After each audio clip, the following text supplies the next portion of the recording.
बिस्मिल्लाहिर्रहमानिर्रहीम। अस्सलाम वालेकुम स्टूडेंट्स, लास्ट टाइम हमने renewable sources of energy discuss किए थे।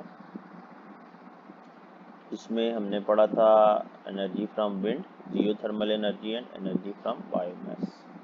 और इससे पहले भी हमने जो है वो energy from water, energy from sun, solar cells वगैरह पढ़ा, तो सारे शॉर्ट आंसर्स ही थे।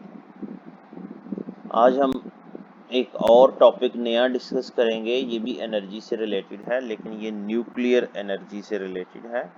हमने पीछे पढ़ा हुआ है कि न्यूक्लियर एनर्जी जो है वो ऐसी एनर्जी है जो न्यूक्लियर फ्यूल से मिलती है। न्यूक्लियर फ्यूल और आम फ्यूल में फ़र्क क्या है? न्यूक्लियर फ्यूल, ये हमने पहले भी मैंने आपको बताया कि न्यूक्लियर फ्यूल की एनर्जी आम जो फ्यूल है, ये कोयला, ऑयल या गैस, इसके मुकाबले में बहुत ज़्यादा होती है।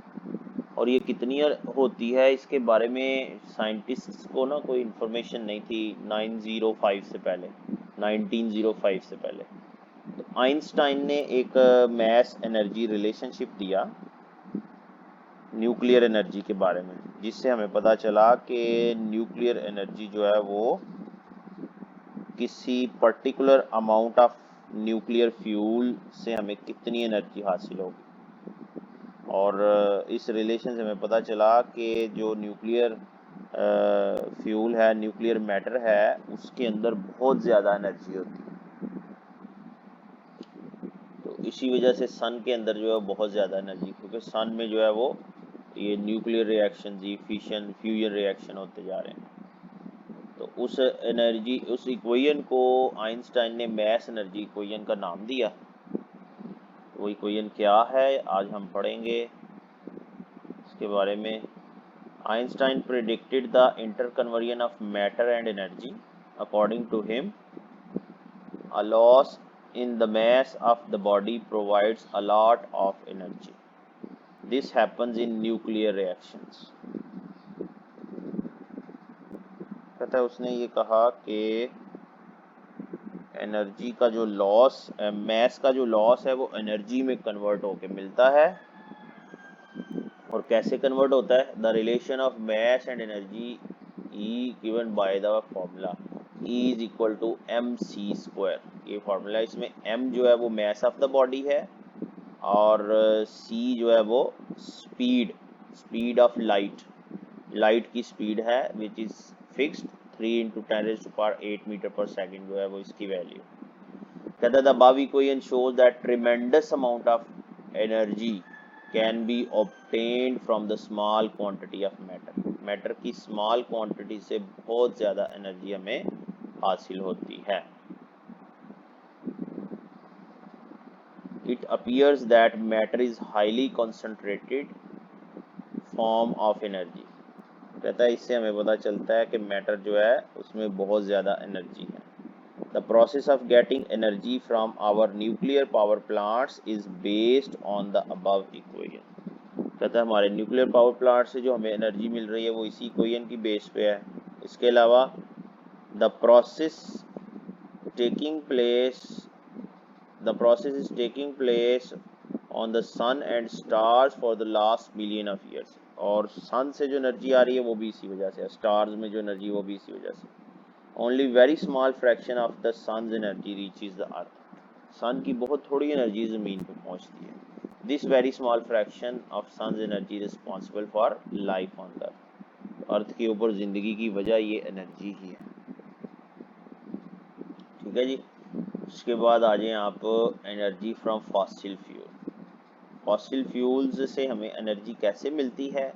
एक फ्लो शीट डायग्राम है जिससे हमें सारी इंफॉर्मेशन मिलती है। ये फ्लो शीट ही पेपर में क्वेश्चन आता है कि describe the several energy conversion processes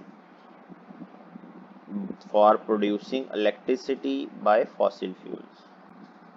तो ये फ्लो शीट डायग्राम है। सबसे पहला स्टेप क्या है कि फॉसिल फ्यूल या कोयला जो भी है, इसके अंदर केमिकल एनर्जी है, हम इसको बर्न करते हैं। बर्निंग प्रोसेस का होता है, उससे क्या होता है? Heat energy is obtained which is used to produce high pressure steam in the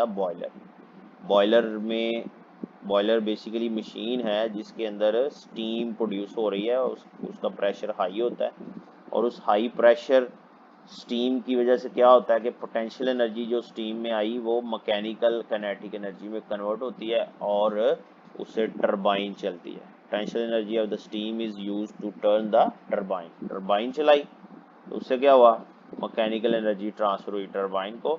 this mechanical energy from the turbine is used to run the electric generator. उससे इलेक्ट्रिक जनरेटर जो है वो चला, यानी कि मैकेनिकल एनर्जी किस में convert हो गई है, काइनेटिक एनर्जी। तो आउटपुट हमें क्या मिला, electricity output from an electric generator. Electric generator से हमें इलेक्ट्रिसिटी आउटपुट मिली। तो इस तरह से पहले केमिकल एनर्जी कन्वर्ट हुई हीट में, फिर हीट एनर्जी पोटेंशियल एनर्जी बन गई, पोटेंशियल एनर्जी काइनेटिक में कन्वर्ट हुई, काइनेटिक फिर मैकेनिकल में हुई और मैकेनिकल से फिर इलेक्ट्रिकल एनर्जी मिली। तो इस तरह से एनर्जी एक फॉर्म से दूसरी फॉर्म में कन्वर्ट होती जा रही है। तो ये शॉर्ट क्वेश्चन के तौर पे आपने बेटा लर्न करना है।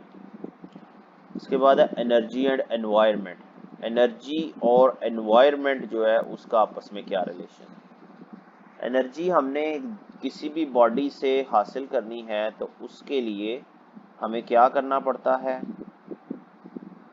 किसी भी मटेरियल से एनर्जी अगर हमने हासिल करनी है तो बेसिकली तो एनर्जी हम, इंसान एनर्जी जो ले रहा है वो फॉसिल फ्यूल से ज़्यादा क्वांटिटी में ले रहा है या न्यूक्लियर फ्यूल से ले रहा है। बाकी सन से आने वाली एनर्जी तो आ ही रही है, वो हम लें या ना लें वो सन से आनी है।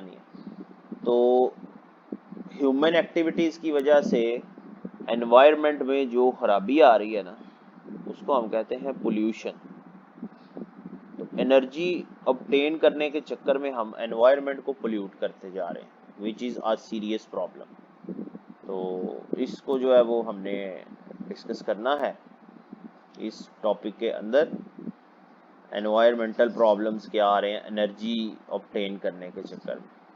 कहते हैं environmental problems such as pollution that consist of noise, air pollution and water pollution may arise by using different sources of energy such as fossil fuel and nuclear fuel. Pollution क्या होती है, change in the quality of the environment that can be harmful and unpleasant for living things. Environment की quality में ऐसा फर्क पड़ जाना जो लिविंग थिंग्स के लिए अच्छा ना हो, उसे हम पोल्यूशन कहते हैं। अच्छा, थर्मल पोल्यूशन क्या होती है, a temperature rise in the environment that disturbs the life is called thermal pollution. Thermal pollution क्या करती है, thermal pollution upsets the balance of life and endangers the survival of many species. ये छोटी छोटी definitions आपने mark करते जाना साथ साथ। पोल्यूशन की टाइप्स ऑफ पोल्यूशन है, फिर उसके बाद थर्मल पोल्यूशन है। अच्छा, एयर पोल्यूटेंट क्या है और ये हमारे लिए क्यों नुकसानदेह हैं। Air pollutants are unwanted, harmful, unwanted and harmful. Unwanted भी हैं और harmful भी हैं। Natural processes such as volcanic eruption, forest fires and dust storms add pollutant into the air. ये natural processes जो हैं, volcanic eruption है, forest fire, dust storm, इससे कहता है pollution air में जाते हैं, ये हम रोक नहीं सकते। These pollutants rarely build up to harmful level और इनका बहुत ज़्यादा नुकसान भी नहीं होता। On the other hand environment को नुकसान नहीं होता, वैसे तो इनका नुकसान है। जैसे अगर पिछले महीनों में आपने सुना होगा ऑस्ट्रेलिया के जंगलों में आग लग गई, तो वहाँ पे बहुत ज़्यादा नुकसान हुआ, लकड़ी जल गई, वहाँ पे रहने वाले जो जानवर वगैरह थे उनका जो है वो हैबिटेट तबाह हो गया। वो नुकसान तो है, लेकिन क्योंकि ये नेचुरल प्रोसेस है इनको रोका नहीं जा सकता। वॉल्केनिक करप्शन कहीं भी हो जाए तो वहाँ पे जो रहने वाले लोग हैं उनको बड़ा नुकसान होता है। लेकिन हम एनवायरनमेंट की बेस पे बात करें तो एनवायरनमेंट को इसका बहुत ज़्यादा नुकसान नहीं होता। On the other hand, the burning of the fuel and solid waste in homes, automobiles and factories releases harmful amount of air pollutant. जबकि एयर पोल्यूटेंट बेसिकली या वो वाटर पोल्यूटेंट क्या होते हैं, जो घरों से निकलने वाला बर्निंग की वजह से वेस्ट है, सॉलिड वेस्ट है, वो बेसिकली एयर पोल्यूटेंट है जो हमें नुकसान पहुंचाता है। अच्छा, इसके अलावा पावर प्लांट जो है वो भी एनवायरनमेंट को कैसे नुकसान पहुंचा रहे हैं। All power plants produce waste heat but fission plants produce most. Power plant जितने भी हैं उनसे हीट आती है लेकिन जो फिशन प्लांट्स हैं यानी कि न्यूक्लियर पावर प्लांट्स, उनसे सबसे ज़्यादा हीट आती है।